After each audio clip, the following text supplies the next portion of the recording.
An open letter to the sovereign people of the United States. Your rights are not privileges. Your government is an agent. My fellow citizens, we must confront a historical truth that is hidden in plain sight. A truth that defines every fine, every license, and every restriction placed on your life. The foundation of the legal system that governs you is illegitimate. The constitutional crime. Power seized, not granted. The United States Constitution is the supreme law of the land. It is not complicated. It is a simple contract written by you, the sovereign people, giving limited explicit powers to your servant, the government. The most important rule in this contract is Article 5. If the government needs a new power or wants to change the structure of our republic, it must get explicit permission from the people through the amendment process. In 1803, the U.S. Supreme Court committed a profound act of betrayal. Without asking you, without passing a single amendment, it seized a power the Constitution never gave it: judicial review. This is the power to be the final interpreter of the law, the power to decide for all of us what the Constitution means. That act was illegal. It was unconstitutional. It violated the ultimate authority of the American people. The consequence: 220 years of illegal law. Because the foundation was built on a lie, everything constructed since is suspect.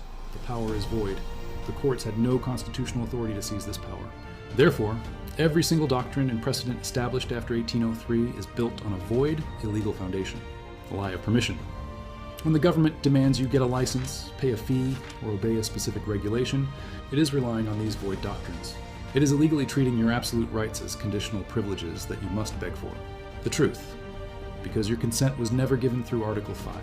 The vast majority of laws that restrict your liberty, federal and state, are unconstitutional and lack legitimate binding authority. The cover-up. Why the lie persists.